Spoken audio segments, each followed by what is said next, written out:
So I'm here at the BACD conference, and I've just bumped into Barry.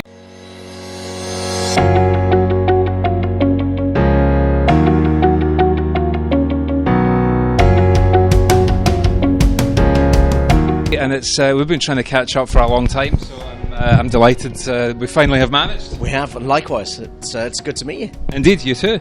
Now, I think we have a number of shared interests, I believe, just in our, I guess, our ethics and our approach to dentistry. But tell us a little bit about your background and I guess your passions and actually what it is you're doing just now.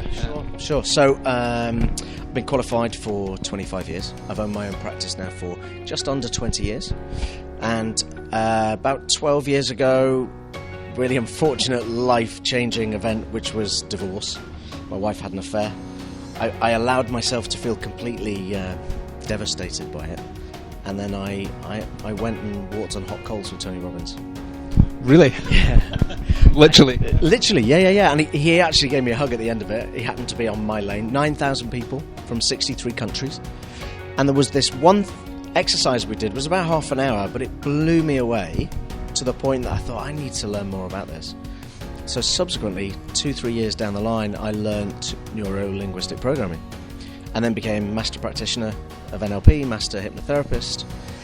And what it's done is culminated with me utilising all those skills to make my patients feel comfortable, like you do.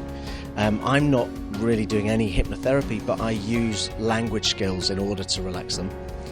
And I've written a communication and sales training course. I've launched a new company called the Confident Dentist Academy, which is actually theconfidentdentist.com. And it's been received incredibly well, and it's life-changing. It's brilliant. It really is. I mean, I've done the NLP practitioner training course, but I find, the vast majority of the hypnosis I'm doing is day-to-day stuff, and it's essentially NLP. The vast majority. Yeah. Well, NLP was founded by Milton Erickson, one of the world's foremost hypnotherapists. So, it's amazing, and I'm basically wanting to share that now and share that out into the profession. And you get some bashing. I've had a few people bashing on Facebook, saying it's pseudoscience and it's BS. But in actual fact, you and I both know that, the skills that we've learned and the skills that we apply are good for. It's a win-win for us and our patients. It absolutely is, and I think as well, I've obviously done masters courses in hypnosis, etc., and I think people think that if you're going to do it, you have to have that degree of training, or I don't have time for it in general practice, or the comments that I hear. But even doing a basic entry NLP training course, and the first thing I say to anybody with an interest in hypnosis is do a language and communication course, because that's what will change your working day. Yeah, 100%. That's probably in the 2-day training that I'm doing, which is communication with sales. The bottom line is, as a kid, I thought sales was a dirty word. And subsequently, I've learned that sales is based from a Norwegian word selje, which is to serve. So in actual fact, I'm very proud that I'm in selling because I'm serving my patients. And a large section of the 2-day training that I provide is really based around the language of communication, the ability to build rapport, and therefore making it a much better interaction between dentist and patient, because the dentist steps into the patient's model of the world. Absolutely, and I think again that concept of sales or using techniques like these, there's a degree of cynicism over.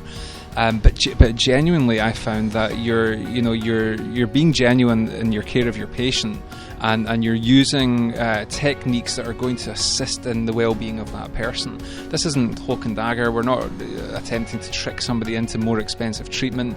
This is basic. Let's make this decision easier for this person to have the care that they need. Absolutely. For me, it is always based on integrity, and it's about creating a win-win, which means that I want my patients to be the most well-informed so that they can choose the best option for them. And in order to do that, I want to present in a way that they feel comfortable.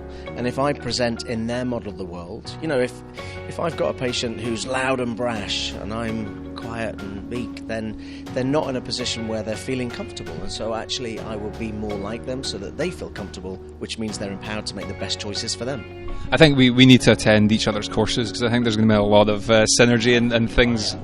Yeah, because I teach a similar thing, which is I explain that there are different versions of me.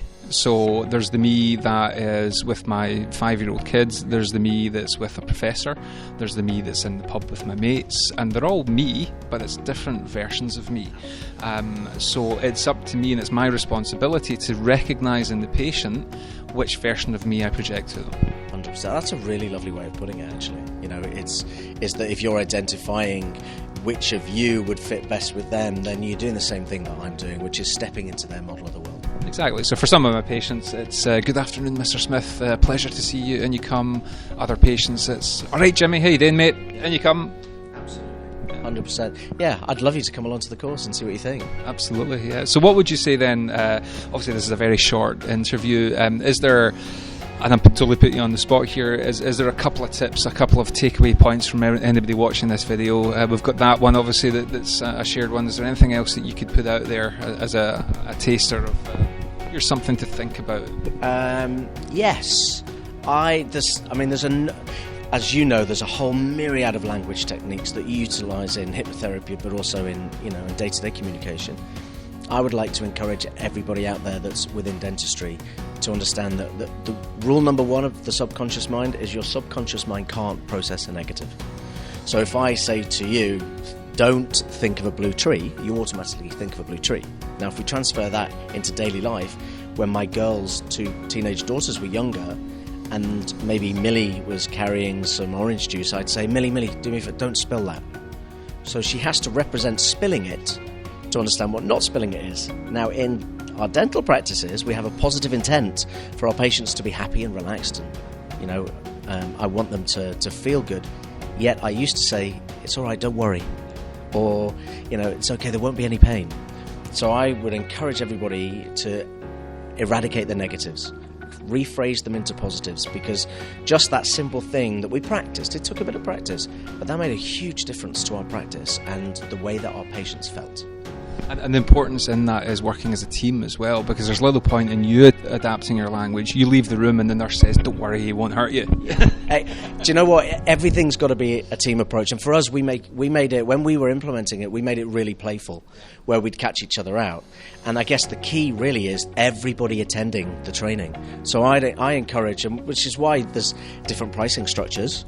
We encourage everybody to come on the course, because if you come as a team, you're going to be playful as a team, you're going to implement things. So yeah, those that work hard and play hard will get the results that they want. Absolutely. And I guess one of the example of the negative language these guys will have seen is the child anaesthetised, don't bite your lip. Yeah. And they go, just told me. Yeah, I told you not to. No, you actually told me to.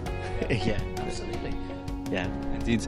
Excellent. Well, that was exciting. And website-wise, Confident Dentists? theconfidentdentist.com. Excellent. And that will lead to the training course website and everything else. That's kind of the gateway to them all. There's a number of videos on there. There's free webinar. There's free information. So yeah, please go and sample it and see what you think. Excellent, and I'm excited. It's great to meet a like-minded individual, and also excited for dentistry generally, because this kind of stuff hasn't really been taught much, and it's not been looked into, and it will literally change your working day. 100%. It will add value to you and your patients, and so far actually it's the dental industry companies that are jumping on this. I'm getting great feedback.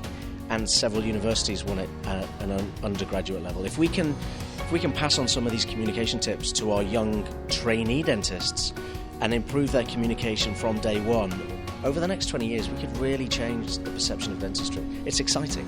Absolutely. And I give a course to the VTs in Scotland. It's a day on hypnosis and communication. And the trainers always say the same thing. They're so lucky getting this stuff at the start, And it's funny because over the years as well, I start to wonder how much of it I've developed myself, or how much have I heard this somewhere else? Where's this come from? But the beauty of it is, it doesn't matter. It's about acquiring information, sharing it with other people, and just enjoying it. And enjoying your dentistry. Absolutely, I love my dentistry. So yeah, absolutely. Excellent. Thank you so much.